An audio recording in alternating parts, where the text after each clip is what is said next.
सूरज की पहली किरण जब घने जंगल में पड़ी तो हलचल शुरू हो गई। जंगल के पेड़ पौधे नई ताजगी से भर उठे और हवा में एक मधुर सुगंध फैल गई।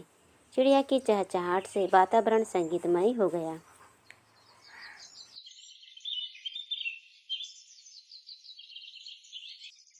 ये जंगल हर प्रकार की जीव जंतु से भरा था। छोटे से छोटे कीट से लेकर विशाल हाथी तक, तेज दौड़ने वाला हिरन से लेकर धीरे धीरे चलने वाला कछुआ तक। यहाँ हर कोई किसी न किसी तरह की खासियत रखता था, लेकिन एक समस्या थी। हर जानवर खुद को दूसरे से कमतर समझता था और अपनी तुलना करके दुखी रहता था।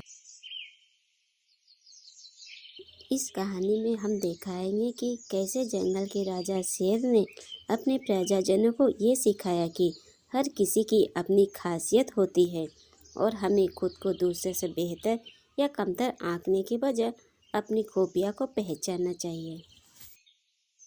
गर्मी की दोपहर थी। जंगल के बीचों बीच बहती नदी के किनारे एक कछुआ चुपचाप बैठा था। उसके आंखों में निराशा झलक रही थी। पास से एक तेज दौड़ने वाला खरगोश निकला और उसने कछुए को इस तरह उदास देखकर पूछा, अरे कछुए भाई, तुम इतने मायूस क्यों बैठे हो? कछुए ने एक लंबी सांसें भरी और धीरे से कहा, खरगोश भाई, मैं बहुत धीमा हूँ। मुझे देखकर सब हंसते हैं। जब भी मैं कहीं जाने की कोशिश करता हूँ, उससे मुझसे कहीं ज्यादा जल्दी पहुँच जाते हैं। काश मैं भी तुम्हारी तरह तेज दौड़ सकता। खरगोश मुस्कुराया और बोला, अरे भाई, तुम तो कितने मजबूत हो। तुम्हारा कवच तुम्हारी रक्षा करता है। अगर कोई शिकारी आए तो तुम बस अपने खोल पे छिप सकते हो, लेकिन मैं ऐसा नहीं कर सकता। मैं तेज दौड़ तो सकता हूँ, लेकिन अगर कोई मुझ पर हमला कर दे तो मेरे पास कोई सुरक्षा नहीं है। कछुआ फिर भी संतुष्ट नहीं हुआ। उसे अपनी कमजोरी ही दिख रही थी, ताकत नहीं। उधर जंगल के एक बड़े पेड़ पर एक तोता बैठा था। वह नीचे झांककर देख रहा था कि एक मोर अपनी खूबसूरत पंख फैलाकर नाच रहा है। उसके चमकीले नीले हरे पूंछ सूरज की किरण में झिलमिला रही थी। तोता उस नज़ारे को देखकर ठंडी आहें भरता हुआ कहा, काश मेरा भी ऐसे खूबसूरत पंख होता। मैं भी उतना ही खूबसूरत होता जितना कि ये मोर। मेरी हरी नीले देह तो बस साधारण है। तोता की बात पास में बैठा हुआ एक उल्लू सुन रहा था। उसने धीरे से कहा, तोते, तुम अपनी तुलना मोर से क्यों करते हो? उसकी सुंदरता तो बस बाहर ही है, लेकिन तुम्हारे पास कुछ ऐसा है जो किसी और के पास नहीं है। तुम्हारी मीठी आवाज, तुम इंसानों की भाषा भी बोल सकते हो। क्या मोर ऐसा कर सकता है? तोते ने उल्लू की बात सुनी, लेकिन वह अब भी अपने साधारण पंख को देखकर दुखी ही था।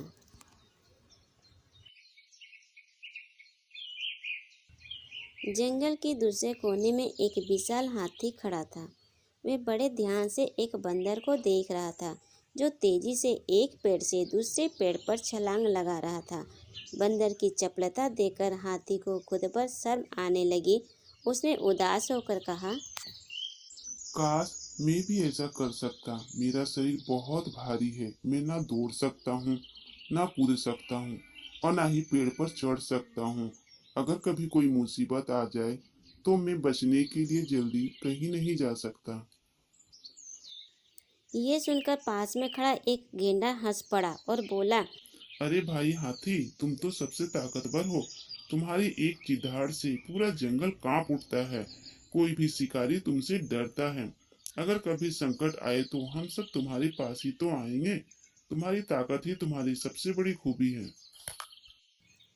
लेकिन हाथी अपनी भारी शरीर को लेकर ही चिंतित था और उसने गेंडे की बात को ध्यान नहीं दिया। जंगल का राजा शेर ऊंची चट्टान पर बैठा ये सब देख रहा था। उसने महसूस किया कि सभी जानवर अपनी तुलना दूसरों से कर रहे हैं और दुखी हो रहे हैं। शेर ने सोचा, अगर ये इसी तरह चलता रहा तो जंगल का जानवर कभी सुखी नहीं रहेंगे। इन्हें यह समझाना होगा कि हर किसी की अपनी खासियत होती है। अगले दिन शेर ने जंगल के सभी जानवर को सभा में बुलाया। सूरज की रोशनी में जंगल के सारे जानवर बड़े पेड़ के नीचे इकट्ठा हुए। वहाँ खरगोश, कछुआ, तोता, मोर, हाथी, बंदर, उल्लू और बाकी सभी जानवर मौजूद थे। शेर ने अपनी गहराई आवाज से कहा, मुझे पता चला है कि तुम सब अपनी तुलना दूसरों से करके दुखी हो, लेकिन क्या तुमने कभी अपनी अनोखी ताकत और विशेषता के बारे में सोचा? सभी जानवर चुप थे। शेर ने कछुआ की ओर देखा और कहा, कछुआ, तुम्हारी गति भले ही धीमी हो, मगर तुम्हारा कवच तुम्हें सबसे सुरक्षित बनाता है। शिकारी तुम पर आसानी से हमला नहीं कर सकते। फिर उसने तोता से कहा, तोता, तुम्हारी पंख भले ही साधारण हो, मगर तुम्हारी आवाज कितनी मधुर है। तुम तो इंसानों की भाषा भी बोल सकते हो। क्या कोई ऐसा कर सकता है? फिर उसने हाथी की ओर देखा। हाथी, तुम भारी हो, लेकिन तुम्हारी ताकत और बुद्धिमानी का कोई मुकाबला नहीं। जंगल में संकट आए तो तुम ही सबसे पहले मदद को आते हो। बंदर से उसने कहा, तुम्हारी फुर्ती तुम्हारी सबसे बड़ी ताकत है।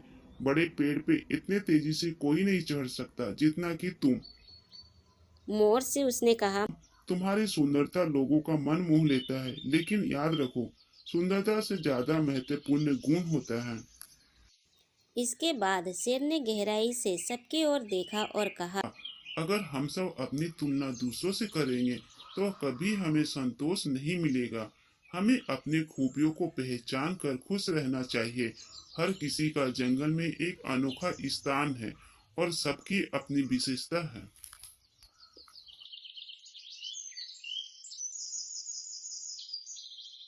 उस दिन के बाद जंगल के जानवर बदल गए। कछुआ अपनी मंथर चाल से संतुष्ट रहने लगा, क्योंकि उसे एहसास हुआ कि उसकी सुरक्षा ही सबसे महत्वपूर्ण है। तोता अपनी आवाज़ पर गर्व करने लगा और अब वह खुशी खुशी गीत गाने लगा। हाथी को अपनी ताकत का एहसास हुआ और उसने अब खुद को कमज़ोर समझना बंद कर दिया। बंदर अपनी चपलता से खुश था और मोर ने यह समझ लिया कि सुंदरता ही सब कुछ नहीं होता। शेर मुस्कुराया। उसने अपने जंगल को खुशहाल और संतोष बना दिया था। इस कहानी से हमें ये सीखने को मिलता है कि हम अपनी तुलना दूसरों से नहीं करनी चाहिए। हर किसी की अपनी खासियत होती है और जब हम अपनी विशेषता को पहचान लेते हैं, तभी हम सच्ची खुशी और आत्म संतोष प्राप्त कर सकते हैं।